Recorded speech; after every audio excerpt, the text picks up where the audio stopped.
સંકલ્પ પત્ર એ આપ સૌની વચ્ચે જાહેર કર્યો છે। એવા પ્રસંગે આ પ્રેસ વાર્તામાં ઉપસ્થિત અમારા સાથી માંડવીના ધારાસભ્ય અને પ્રદેશ ભારતીય જનતા પાર્ટીના મહામંત્રી સૌરાષ્ટ્ર ઝોનના પ્રભારી આદરણીય અનિરુદ્ધભાઈ દવે, શહેર ભારતીય જનતા પાર્ટીની ચૂંટણી જેના નેતૃત્વ અને માર્ગદર્શનમાં લડાઈ રહી છે તો અમારા યુવાન સાથી ભાઈ શ્રી માધવભાઈ દવે, પૂર્વ મંત્રી અને ધારાસભ્ય બેન શ્રી ભાનુબેન, ધારાસભ્ય ભાઈ શ્રી ઉદયભાઈ, રમેશભાઈ, દર્શિતાબેન, સૌ મહામંત્રીશ્રીઓ, આપ સૌ પત્રકાર મિત્રો, આપ સૌએ ભૂતકાળમાં જોયું છે કે ચૂંટણી ઢંઢેરા એ જાહેર કર્યો, આવી વાત એ આવતી પાર્ટી વિથ ડિફરન્સ એ ભારતીય જનતા પાર્ટીમાં આપ સૌએ પણ જોયું છે અને જનતાએ અનુભવ્યું છે। માનનીય મોદી સાહેબે સંકલ્પ પત્ર એ પાર્ટીનો હોય એ પ્રકારની વાત મૂકીને આજે દેશમાં સંકલ્પ પત્ર તરીકે એને અમે લોકો સુધી મૂકીએ છીએ। આ સંકલ્પ પત્ર એ અમારામાં શ્રીમદ ભગવદ્ ગીતાથી ઓછું નથી। આ મારો એક ભગવદ્ ગીતાનો ગ્રંથ છે।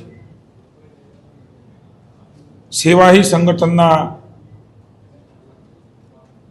ન્યાય અને સિદ્ધાંત સાથે ભારતીય જનતા પાર્ટી અવિરતપણે લોકોની સેવામાં કામ કરી રહી છે। દેશમાં માનનીય મોદી સાહેબના નેતૃત્વમાં 2047માં વિકસિત ભારત એની સંકલ્પના અને એમાં દરેક રાજ્યો અને એમાં દરેક શહેરો, એમાં આપણું એક રાજકોટ, માનનીય નીતિન નવીનજીના નેતૃત્વની અંદર સંગઠન, માનનીય અમિતભાઈ શાહના માર્ગદર્શન નીચે સરકારના સંગઠનાત્મક ઢાંચાઓ માનનીય મોદી સાહેબના નેતૃત્વમાં આખરી ઓપ અપાઈ રહ્યો છે। મુખ્યમંત્રી ભૂપેન્દ્રભાઈ પટેલના નેતૃત્વની અંદર રાજ્યમાં માનનીય પ્રદેશ અધ્યક્ષ જગદીશભાઈ વિશ્વકર્માના નેતૃત્વની અંદર હમણાં 2 દિવસ પહેલા એમનો પ્રવાસ થયો। સતત સંગઠનને ચેતનવંતું રાખીને દિશા દર્શન આપવા માટે માનનીય પ્રમુખશ્રી પણ પ્રવાસ કરી રહ્યા છે। નાયબ મુખ્યમંત્રી હર્ષભાઈના માર્ગદર્શન નીચે સમગ્ર ભૂપેન્દ્રભાઈના નેતૃત્વમાં અને માર્ગદર્શન નીચે આપણે સૌ જાણીએ છીએ કે ગુજરાત એક નવી ઊંચાઈઓ ઉપર જઈ રહ્યું છે। ત્યારે એવા વખતે સ્થાનિક ચૂંટણીઓ એનું એક વિશેષ મહત્વ તરીકે હંમેશા ભારતીય જનતા પાર્ટી લે છે।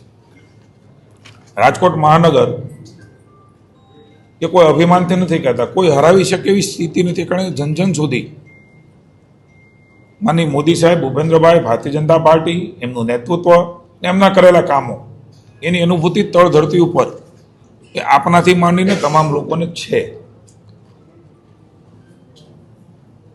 સંકલ્પ બળમાં તાકાત હોય છે, સંકલ્પથી સિદ્ધિ। અમારા તમામ નગરસેવકો જે ચૂંટણી લડી રહ્યા છે, જે ઉમેદવારો છે, એ આવતીકાલના નગરસેવક બનવાના છે। ભારતીય જનતા પાર્ટી એ રાજકોટ મહાનગરને કઈ રીતે આગળ લઈ જવા માંગે છે એની અનેક મંથનો પછી જનતાની અંદર પડેલી અપેક્ષાઓ અને આકાંક્ષાઓ એમાંથી અર્ક કાઢીને એક સંકલ્પ પત્રની જાહેરાત એ આજે રાજકોટ થઈ છે।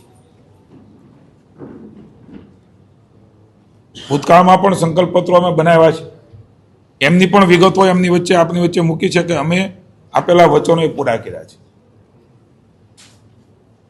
ઢંઢેરો એ કદાચ ચૂંટણીલક્ષી હોઈ શકે, પણ સંકલ્પ પત્ર એ મેં કીધું અમારો ગીતાજીનો ગ્રંથ છે। આ તો કરીએ જ, જેમ ગીતાજીમાં આપણે સમજીએ છીએ, વાંચ્યું છે, સમજ્યા છીએ, એની ઉપરાંત આપણે ઘણું બધું એમાંથી મળે છે, એમ સંકલ્પ પત્રમાંથી પણ ભારતીય જનતા પાર્ટીને ખૂબ બધું મળે અને લોકસેવામાં, સમાજ જીવનની વ્યવસ્થામાં કેવી રીતે એને લાઇનબદ્ધ કરી શકીએ એના માટે થઈને આજે અમે આ સંકલ્પ પત્રની જાહેરાત કરી છે। હું સૌપ્રથમ તો રાજકોટની જનતાનો વિશેષ આભાર માનું છું ભારતીય જનતા પાર્ટી દ્વારા, સરકાર દ્વારા, કે એમણે અવિરતપણે ભારતીય જનતા પાર્ટી ઉપર અભૂતપૂર્વ વિકાસ ને સ્વીકારીને મતો આપ્યા છે. સ્થાનિક સ્વરાજ્યની ચૂંટણી હોય, ધારાસભાની ચૂંટણી હોય, લોકસભાની ચૂંટણી હોય, રાજકોટનો ઋણ એ ક્યારેય ન ચૂકવી શકીએ એ પ્રકારે લોકોનો પ્રેમ એ અમને મળ્યો છે. હું પ્રદેશ ભારતીય જનતા પાર્ટી વતી, રાજકોટ મહાનગર વતી જનતાનો ઋણ સ્વીકાર કરીએ છીએ અને સંકલ્પબદ્ધતા સાથે એમની અપેક્ષાઓમાં પરિપૂર્ણ રીતે ખરા ઉતરીએ એના માટે પુનઃ એકવાર જનાદેશ માગવા માટે અમારા સૌ પ્રતિનિધિઓ, અમારી પાર્ટીના આગેવાનો, કાર્યકર્તાઓ નીકળ્યા છે. ત્યારે પુનઃ એકવાર આપના આશીર્વાદ એ અમે આપની પાસે માગીએ છીએ. અમને સંપૂર્ણ ભરોસો છે કે આપના આશીર્વાદ એ અમારું ચાલક બળ છે. આ ચાલક બળ થકી આપની સેવામાં અમારા નગરસેવકો, અમારી પાર્ટી, અમારા સૌ ધારાસભ્યશ્રીઓ, સંસદ સભ્યશ્રી એ તમામ ખરા ઉતરવા માટેના પૂરા પ્રયત્ન કરશે. મિત્રો, ઠાલા વચનોના બદલે આપણું રાજકોટ સ્માર્ટ સિટી એની અનુભૂતિ તમને મને બધાને થઈ રહી છે. સૌરાષ્ટ્રનું પાટનગર, સૌરાષ્ટ્રની રાજધાની ગણાતું આપણું આ રંગીલું રાજકોટ એને વિશેષ રીતે શણગારવાનું, સધાવવાનું, લોકજીવનની અંદર કે નીતિઓની અમલવારી દ્વારા એમને પણ કંઈક સુખાકારીની અનુભૂતિ થાય, કંઈક નવું થઈ રહ્યું છે. હું મહાનગરના શાસકો, મેયરશ્રી અને સમગ્ર ટીમને અત્યાર સુધી જેમણે કામ કર્યું છે, પ્રમુખોને, એ ધારાસભ્યશ્રીઓને, એ નગરસેવકો, નગરસેવિકાઓને અને કાર્યકર્તાઓને અભિનંદન આપું છું અને આભાર માનું છું કે બદલાઈ ગયેલું રાજકોટ એનું દર્શન એ અમારા સૌ પ્રતિનિધિઓ અને પાર્ટીના સૌ કર્મઠ કાર્યકર્તાઓ જે બૂથમાં બેઠો છે, જેને ચૂંટણી નથી લીધો પણ ભારી ભારતીય જનતા પાર્ટી જીતે, કે લોકસભામાં અમારો પ્રતિનિધિ કામ લાગે, એમના પ્રયત્નોને પણ વિશેષ બિરદાવું છું. એનો ઋણ સ્વીકાર કરીને આભાર માનું છું અને સૌ સાથે મળીને એ બદલાયેલું રાજકોટ એ નવા રંગરૂપ સાથે મેગા સિટી છે બધા, એમની સ્પર્ધામાં ઉભો રહી શકે એ પ્રકારનું બનાવવાનો સંકલ્પ એ આ સંકલ્પ પત્રમાં અમે જાહેર કર્યો છે. સંકલ્પો તો મિત્રો આમાં લખ્યા હોય એવા પણ કામો અમે કરીએ છીએ. દેશની સરકારમાંથી સ્માર્ટ સિટીના, અમૃતમ યોજનાના, અનેકવિધ અલગ અલગ યોજનાના માનનીય મોદી સાહેબ દ્વારા પણ ખરબો રૂપિયા એ જનતાની સુખાકારી માટે આવે છે. રાજ્યમાં મુખ્યમંત્રી ભૂપેન્દ્રભાઈના નેતૃત્વમાં પણ ખરબો રૂપિયા. મિત્રો, હું રાજકોટની જનતાને વિશ્વાસ અપાવું છું, રૂપિયાના વાકે એક પણ કામ રાજકોટનું વિકાસનું અટકશે નહીં, એનો હું રાજકોટની જનતાને વિશ્વાસ અપાવું છું. ક્યારેય અટક્યું નથી ને અટકવાના પણ નથી.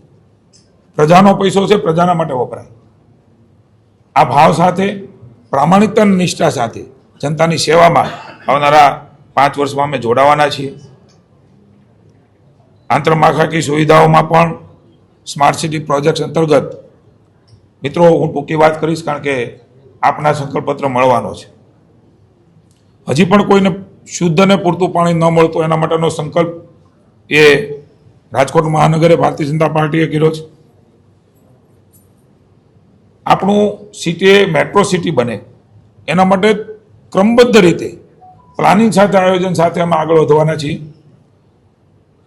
તમામ વોર્ડ એ વિકસિત વોર્ડ હોય એનું ક્રમબદ્ધ આયોજન, એફએઝેડને રેન્ડમ નહીં, આ કામ થયું કરી નાખવા, આ માગણી કરી, પ્લાનિંગ સાથે એરિયા ડિફાઇન કરીને એ સર્વાંગી વિકાસ તરફ આગળ વધવાનું એક આયોજન. જૂના વિસ્તારો છે અને ઈસ્ટ ઝોનનો પણ કેટલીક મુશ્કેલીઓ છે, એમને આધુનિક વિકાસ તરફ દોરી જવાનો પણ એક પ્લાન એ અમારા સંકલ્પપત્રમાં છે. નવા સાઉથ ઝોનની રચના અને વિસ્તારનો વિકાસ એનો પણ એક ઉમેરો કરવાનો આયોજન છે. આવાસ યોજના અવિરત છે, નવી આવાસ યોજનાઓ, જ્યાં માનવી ત્યાં સુવિધા અને જે માણસ એને છત, ઘર, એ માનની મોદી સાહેબની સંકલ્પના એ રાજકોટ જનતાવાસીઓ માટે પૂરી કરીશું. સ્વચ્છતા હી સેવા. હું રાજકોટની જનતાને વિનંતી કરું છું કે કોઈ એક કોર્પોરેશનને સરકારથી નહીં છે, આપણે સૌ સાથે મળીને આપણું રાજકોટ એ સ્વસ્થ રહેવા માટેના આપણે પ્રયાસો કરીએ. માની મોદી સાહેબે ભૂતકાળમાં 50 વર્ષ એ ગુજરાતને થયા તારે સંકલ્પો લેવડાવ્યા. એમાં સ્વચ્છતા, અનાજ, લાઇટ, પાણી બચાવ, એમના કારણે અનેકવિધ લોકો આજે પણ એ સંકલ્પનું પાલન કરી રહ્યા છે. એમ આપણે સૌ સાથે મળીને આપણું શહેર સ્વચ્છ રાખીએ. કોર્પોરેશન તો કામ કરે, પણ એની જાગૃતિ માટેનું પણ આપણે કરીએ. ટ્રાફિકની સમસ્યા ખૂબ મોટી દેખાઈ રહી છે. આખું પ્લાનિંગ કરીને રાજ્ય સરકાર પણ આ બધા સિટીમાં ટ્રાફિક માટેનું કાયમી નિરાકરણનું એક પ્લાનિંગ કરી રહી છે. એમાં રાજકોટમાં પણ એ પ્રકારે મેનેજમેન્ટ અને રસ્તાઓના વિકાસ માટે થઈ અને આગળ વધશે. ટ્રાન્સપોર્ટેશનની સુવિધાઓ, નવા બ્રિજ અને અંડરપાસ, જેનાથી ટ્રાફિકની સમસ્યાઓનું નિરાકરણ થાય અને ઝડપથી આપણે આપણા સ્થાન ઉપર જઈ શકીએ. 4 રસ્તાઓમાં મોટાભાગે બનાવ્યા પછી તકલીફો થતી હોય છે. તેનું વૈજ્ઞાનિક ઢબે એનું સંચાલન થાય, જેનાથી ટ્રાફિકની સમસ્યા હળવી થાય. મેટ્રો ટ્રેન દોડાવવાનો પણ સંકલ્પ આવનારા સમયમાં ભારતીય જનતા પાર્ટી મહાનગર દ્વારા નક્કી કર્યો છે. આરોગ્યની કેટલીક સુવિધાઓ, ઝોન દીઠ મિની હોસ્પિટલ, અર્બન હેલ્થ સેન્ટરનું વિસ્તૃતિકરણ, આયુષ્માન કાર્ડ જેને નથી પહોંચ્યો પહોંચાડવાનો નિર્ણય, યુવાનો અને રમતગમત. કોમનવેલ્થ 2030માં રમાઈ રહી છે, ત્યારે રાજકોટમાં સૌથી વધારે ગેમ્સ કેમ રમાય? સમગ્ર વિશ્વના રમતવીરો આપણા રાજકોટમાં કેવી રીતે આવે? એના માટેનું ઇન્ફ્રાસ્ટ્રક્ચર, અંગ્રેજી માધ્યમની શાળાઓ, સ્માર્ટ શિક્ષણ, રમતગમત સંકુલો માટેની આધુનિક સુવિધાઓ, એની પણ યોજના. મિત્રો, લાઇબ્રેરીની આવશ્યકતા શહેરમાં મેં બહુ જોઈ છે. ઘર મોટા થયા, ગામમાં રહેતા હોઈએ, કુટુંબ મોટું થાય, ત્યારે એમને વાંચવાની સુવિધા માટે એક લાઇબ્રેરીનું આયોજન. રમશે રાજકોટ, આગળ વધશે રાજકોટ. એ પ્રકારે કૌશલ્ય જેમની પાસે પીડ્યું છે, ખેલો ઇન્ડિયા, ચક દે ગુજરાત, આ ભાવ સાથે એનું પણ પ્લાનિંગ કરીશું.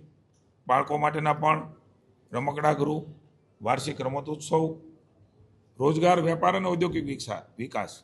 મિત્રો, આપણે સૌ હમણાં જોયું કે રિજિયોનલ વાઇબ્રન્ટ કોન્ફરન્સ, કલ્પના ન કરી શકીએ એટલું રોકાણ કે રાજકોટ રિજિયનમાં, આપણા સૌરાષ્ટ્ર રિજિયનમાં, એવું રાજકોટ પણ એમાં અગ્રેસર રહ્યું. એના કારણે અનેક નાના મોટા ઉદ્યોગ અને વેપાર, અને એના માટે રાજકોટ મહાનગરે કરવાની બાબતો હોય, એમાં પૂરો સહકાર અને વેપારીઓને, ઉદ્યોગપતિઓને આપીને સરળીકરણ કરવાનો પણ નિર્ણય એ કર્યો છે. જ્યાં ઉદ્યોગો છે ત્યાં ઇન્ફ્રાસ્ટ્રક્ચર પૂરું પાડીને એમાં સરળતા રહે એની પણ વ્યવસ્થાઓ કરીશું. નવા હોર્સ ઝોન, એમના થકી હોકર્સ ઝોન, અનેક રોજગારીની તકો જ્યાં ઉપલબ્ધ થાય એવું છે, એના માટેના પ્રયાસો. નાના અને ગરીબ ધંધાર્થીઓ છે માટે એફોર્ડેબલ કોમ્પ્લેક્સ, એનું પણ આયોજન. ઝોન દીઠ રોજગાર તાલીમ કેન્દ્ર, મહિલા સશક્તિકરણ, મહિલા હોકર્સ ઝોન, મહિલા પ્રશિક્ષણ અને તાલીમ, રાજ્યના કેન્દ્રની સરકારની યોજનાઓ, એનો લાભ કેવી રીતે મળે એના માટેની તાલીમો, વર્કિંગ વુમેન હોસ્ટેલ. પર્યટન માટે રાજકોટ એ અતિ મહત્વનું સેન્ટર બન્યું છે, ત્યારે એમના માટેનો ને સાંસ્કૃતિક ધરોહર એ જાળવી રાખવા માટે રાજકોટ અગ્રેસર રહ્યું છે. રાજકોટનું એક ભાવ છે લોકોનો કે અમારું રાજકોટ, અમારી સંસ્કૃતિ. એ સંસ્કૃતિના આધાર ઉપર સ્વાભિમાની રાજકોટના લોકોને મેં જોયા છે. એ સ્વાભિમાન, સાંસ્કૃતિક વારસાની સાથે મનોરંજન અને પર્યટનના સ્થળો એ વિકસે. કારણ કે સેન્ટર હોવાના કારણે અનેક લોકો અહીં આવવાના છે, હોટલ, અન્ય જરૂરિયાતો ઊભી થવાની છે. એ પ્રકારની આયોજનબદ્ધ રીતે પણ એમાં આગળ વધીશું. ઓપન એર થિયેટર, આધુનિક કન્વેન્શન સેન્ટર, જેમ ગાંધીનગર મહાત્મા મંદિર છે એવું ખૂબ મોટું કન્વેન્શન સેન્ટર એ રાજકોટમાં, રાજકોટ રિજનને કામ લાગે એવું માટે બનાવવાનો નિર્ણય. નવા ફૂડ ઝોન, સાંસ્કૃતિક સ્પર્ધા અને ધાર્મિક સ્થળો, ટેકનોલોજીનો ઉપયોગ. એઆઈમાં આપણો દેશ અગ્રેસર, એના માટે મોદી સાહેબે વિશ્વની એઆઈ સમિટ કરી, વિશ્વનું ધ્યાન ખેંચ્યું, અને એઆઈમાં આપણું રાજકોટ કેવી રીતે આગળ રહે ટેકનોલોજીના માધ્યમથી સરળતાના માર્ગ અપનાવવાનો પણ પ્રયાસ એ રાજકોટ મહાનગર દ્વારા થશે.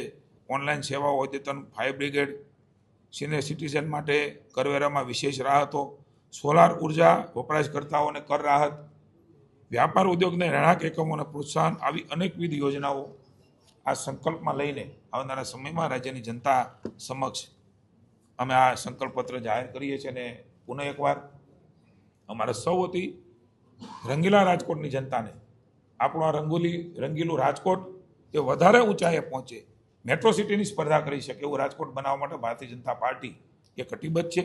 સૌનો અને આપ સૌનો પણ પત્રકાર મિત્રોનો અમે સહકાર માગીએ છીએ, આશીર્વાદ માગીએ છીએ. જનતાની સેવાળી સંગઠનના ભાવ સાથે આગળ વધી રહ્યા છીએ. ત્યારે પુનઃ એકવાર જનતાનો ઋણ સ્વીકાર કરીએ પુનઃ એકવાર ભારતીય જનતા પાર્ટીનું શાસન રાજકોટમાં આવવા જઈ રહ્યું છે. ત્યારે જનતાને વિશ્વાસ અપાવીએ છીએ સરકારને સંગઠન વતી ક્યાંય કચાશ એ લોકોની સેવામાં રાજકોટ મહાનગરપાલિકા અને રાજકોટ ભારતીય જનતા પાર્ટી રાખશે નહીં. મિત્રો, આજનો દિવસ ઐતિહાસિક છે. એ દિવસે સંકલ્પપત્ર જાહેર થયું છે. નારી શક્તિ વંદના અધિનિયમ માની મોદી સાહેબની જે દ્રષ્ટિ છે, વર્ષો સુધી એ વાતો થઈ, પરિણામો ન મળ્યા.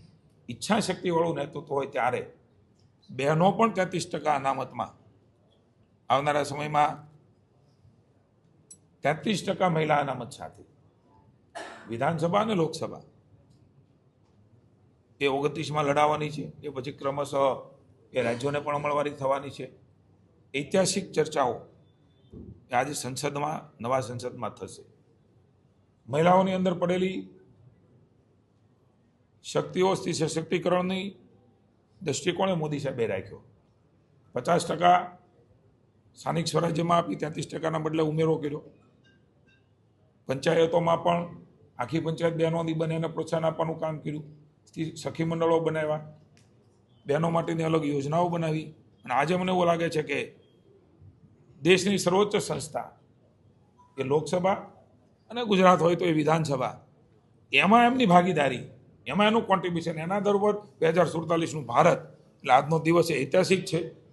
દેશ અને ગુજરાતની મહિલાઓને હું ખૂબ મોદી સાહેબ જ્યારે આ અધિનિયમ લાવી રહ્યા છે ત્યારે શુભકામનાઓ આપું છું. Thank you.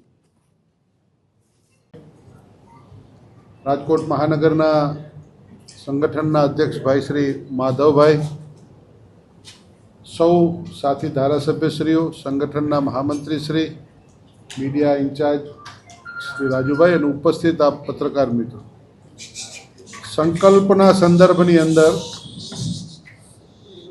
આજે સ્થાનિક સ્વરાજ્યની સંસ્થાઓની અંદર આવનારા ઇલેક્શનના સંદર્ભમાં સંકલ્પ પત્રનું વિમોચન આજે કરી રહ્યા છે.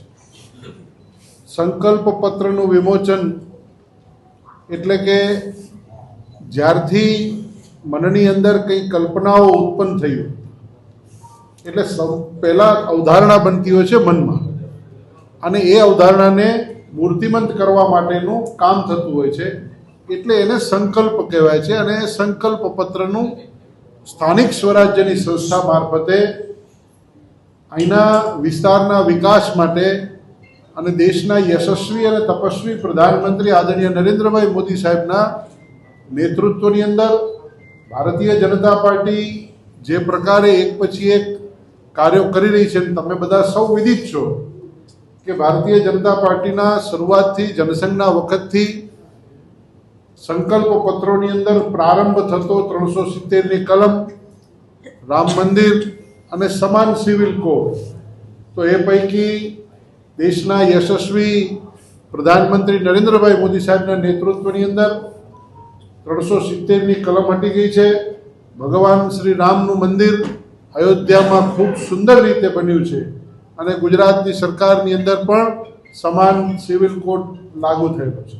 તો આ પ્રકારે સ્થાનિક સ્વરાજ્યની સંસ્થાઓમાં પણ વિકાસની રાજનીતિનો નવો કેડી કંડારેલી છે. જ્યારે માનનીય મોદી સાહેબ, ત્યારે ભારતીય જનતા પાર્ટીના નેતૃત્વની કેન્દ્રની સરકાર અને ગુજરાતની સરકાર, ડબલ એન્જિનની સરકાર, જે પ્રકારે સામાન્ય છેવાડાના માનવી સુધી સેવાના માધ્યમથી લોકોને કામ કરવા માટેનો અવસર આપી અને લોકોનું કામ કરવા માટેનું વ્યવસ્થા જે સ્થાનિક સ્વરાજ્યની સંસ્થા છે એના મારફતની જ્યારે વ્યવસ્થા થતી હોય છે ત્યારે ભારતીય જનતા પાર્ટી સમગ્રતયા વિચાર કરતી હોય છે કે કયા પ્રકારે આવનારા દિવસોમાં આ મહાનગર રાજકોટનું કઈ દ્રષ્ટિથી કયા કયા આયામોમાં કયા કયા ક્ષેત્રોમાં કઈ કઈ રીતે કેટલો વિકાસનો પ્લાનિંગ કરશું એનો વિચાર લઈને સંકલ્પ પત્ર લેવાતો હોય છે અને એ સંકલ્પ પત્રનું આજે